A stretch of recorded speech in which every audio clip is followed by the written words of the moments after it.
Children, let's move on to two kinds of paragraphs. Actually, I told you there are four kinds, but we'll be doing only two kinds in our class now. So the two kinds which we are doing is narrative paragraph and the other is descriptive paragraph.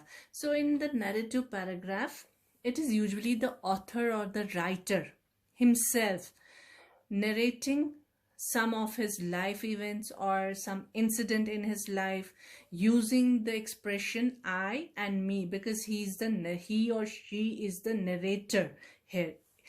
She or he relates some event or some incident in his or her life. So what is a narrative paragraph? It usually tells a story. Like, for example, you are the writer of some paragraph, so I'll tell you to write a paragraph on your visit to a farm, on your visit to a picnic, or to a hill station, or to a zoo, to circus. So there you'll be the narrator and you'll narrate the whole thing, what happened there and what all you did. So that is narrative kind of a paragraph, where usually the writer talks about himself, his story, or some event. What is a narrative paragraph? Narrative paragraph tells a story or an event. It could be a tale, it can be a story, it can be a big novel, an account of one's life, natural phenomenon, or social events like birthdays, how I celebrated my birthday. So there I'm telling or narrating my birthday celebration, what all I did, and everything like that. The story, events, and narrative paragraphs should be arranged chronologically. Like I said, they should be put in proper order, in sequence, time order. That is in the order in which they have happened. And what is a narrative paragraph? More about it. Almost everyone narrates, reads, or listens to stories from books, other people, or media. However, the audience expects and needs more from a written narrative. Of course, we get to read so many things about some other people, but some people find interest in when the author or the writer is narrating something about him, about his own life.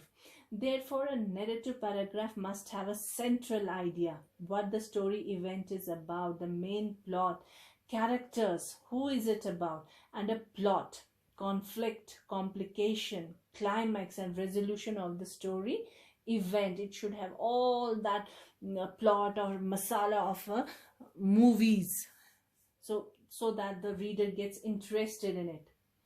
Adequate description, full explanation, and lot of description about that event and setting, when and where the story happens. Now, organizing a narrative paragraph. A good narrative paragraph normally requires three necessary components. What are those? Background information, the story, event, a summary, and the conclusion. Now, what is background information? The background information sets the scene for the audience. It includes the following pieces of information. For example, a topic sentence, the main sentence. What story event is about? Who is it about? When it happens, where it happens, and where is the source of the narration? Note, the topic sentence of a narrative paragraph does not start the narration. It establishes a purpose. It does not tell only a story but also the reader's viewpoint. Therefore, writing a story, strong topic sentence is important. See, it doesn't have to be the actual thing. Like, for example, you can't start it with if I'm telling you to write your experience on your visit to a hill station. So you don't have to start it like I went to Gulmarg for my picnic and all. No, first give some description what the picnic is about, give some good introduction to the paragraph, then you can start writing what you're actually wanting to say, where you went for the picnic. First sentence, the introduction can be about a picnic, about something, why we should go for a picnic, what happens to us when we go for a picnic, whether we like it or not. So you should give, like, you should not go directly to the topic there. So this is what they are saying. Now, organizing a narrative paragraph, when you put it in proper writing, before that doing that pre-writing and all, this is how the paragraph is written: pre-writing, then writing, first thinking about the ideas and all, then when you should organize it in the end, the story event. The story or event happens at 3 different stages: the beginning, the middle, and the end of the story or event.